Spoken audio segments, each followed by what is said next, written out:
আপনারা জানেন যে 12টার দিকে বিসি স্যার যিনি ছিলেন, বিসি স্যার সহ প্রায় 20 থেকে 25 জন শিক্ষককে তারা অপহৃত করে রেখেছিলেন এবং 12টা থেকে আমরা ফোর্স তাদের উদ্ধারে যাই এবং তারা সংস্কারের জন্য যারা আন্দোলনরত তাদেরকে বারবার কথা বলা হয়েছে যে স্যারদেরকে যাতে তারা বের করে দেন এবং ভিতর থেকে বারবার স্যাররা বলছেন তারা তাদেরকে উদ্ধার করেন।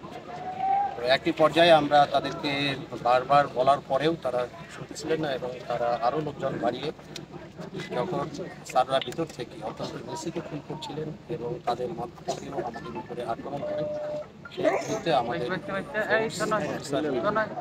স্যারকে আমরা আমার মাথার উপরে দেন অবরুদ্ধ করে রেখেছিল, সেখান থেকে স্যার করে আলিম ভাই।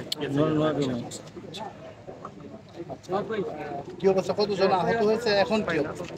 না, আমাদের কাছে এরকম আহতের কোনো ইয়ে নেই। আমরা জাস্ট তাদেরকে এখান থেকে রেজিস্ট্রাবিলিটি থেকে সরিয়ে দিয়েছি। আমরা যেটা জানতে পেরেছি, স্যাররা যখন সিন্ডিকেটের সভা হয়েছিল এবং সভা শেষ করে যখন ইউনিভার্সিটি ভ্যাকেন্ট ঘোষণা করেছে, হলগুলো ভ্যাকেন্টে, তখন তাদের উপর আক্রমণ করেছিলেন, তাদের গ্লাস ভেঙেছে এবং তার এই ভাঙচুরে, রেজিস্ট্রাবিলিটি ভাঙচুরে অনেক স্যারই আহত অবস্থায় ছিলেন। আমরা কয়েকজন স্যারকে আমরা আহত অবস্থায় পেয়েছি এবং স্যারদেরকে এখন মেডিকেল সেন্টারে নিয়ে গিয়েছি, এটি আমরা জানতে পেরেছি, এটি স্যারদের মারফতে আমরা জানতে পেরেছি। হল কি খালি করে দেওয়া হয়েছে? না, এখনও তাদেরকে তো বলা হয়েছে হল খালি করে দিতে, আমরা ওয়েট করছি যে তারা সরকার এবং বিশ্ববিদ্যালয় কর্তৃপক্ষ ডিসিশন নিয়েছে। আমরা শিক্ষার্থী ভাইদেরকে বলবো যেহেতু শান্তি শৃঙ্খলা রক্ষার জন্য হল খালি করতে বলেছে, আমরা ওয়েট করছি এবং আমরা চাই যাতে তারা শান্তিপূর্ণভাবে তারা হল খালি করে তারা চলে যাবে। বেশি মতো এই মুহূর্তে থেকে বের করে এসেছে। স্যার কতক্ষণ পর্যন্ত সময় দিচ্ছেন হল ছেড়ে দেওয়ার জন্য? এটা আমরা কোনো সময় দিই, এটি বিশ্ববিদ্যালয় কর্তৃপক্ষ সময় বেঁধে দিয়েছেন এবং আমরা আশা করছি সেই সময়ের মধ্যে বিশ্ববিদ্যালয় কর্তৃপক্ষ এবং স্টুডেন্টরা তারা সম্মিলিতভাবে তারা হল ভ্যাকেন্ট সময় বেঁধে দেওয়া এরকম অভিযোগ আছে যে অনেক বহিরাগতরা এই গেটগুলো দিয়ে ইন করছে এবং জায়গার পিছনে গেট দিয়ে ইতিমধ্যে কিছু বহিরাগত অবস্থান নিয়েছে। তো এই ধরনের মেসেজ আছে, আমরা তুলিয়ে দিচ্ছি যে আসলে খতিয়ে দেখছি যে মেসেজ তারা এটি কতটুকু সত্যতা। তবে আমরা আশা করি তারা বিশ্ববিদ্যালয় প্রশাসন এবং এলাকার বিশ্ববিদ্যালয়ের শান্তি শৃঙ্খলা রক্ষার্থে তারা রাতের মধ্যেই চলে যাবেন। আমরা রোডে যাতে সিকিউরিটি যেতে পারে, আমরা অনেক স্টুডেন্টকে যারা যেতে চেয়েছেন গাড়ি থামিয়ে তাদেরকে উঠিয়ে দিয়েছি।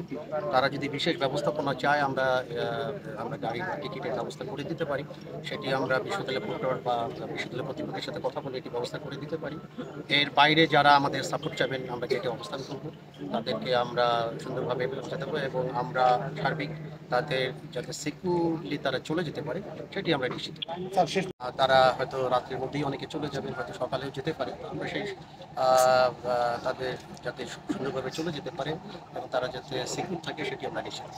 আচ্ছা, আমার একটা প্রশ্ন ছিল কিন্তু একটি বিষয়, যখন হল ভ্যাকেন্ট করা হয়েছে তাদের উচিত তাদের বিশ্ববিদ্যালয় কর্তৃপক্ষকে সম্মান জানিয়ে, বিসিসিকে সম্মান জানিয়ে এবং সরকারকে সম্মান জানিয়ে তাদের এখান থেকে চলে যাওয়া এবং তাদের যে দাবি দেওয়া নিয়ে নিশ্চয়ই সরকার বা বিশ্ববিদ্যালয় কর্তৃপক্ষ কথা বলছে, সেই সময়টি দিতে হবে এবং এখানে তাদের যেহেতু বলা হয়েছে ভ্যাকেন্ট করতে, আমি আশা করি তারা দ্রুতই চলে যাবে। এরপরেও যারা থাকবেন এবং আমরা যখন এটি করতে গিয়েছি অনেকেই আমাদের উপর দিয়েছে, তারা আগুন জ্বালিয়েছে, অনেকে বোম চালিয়েছে এবং আমাদের দেখেছি যে ভাঙচুর করেছে তারা।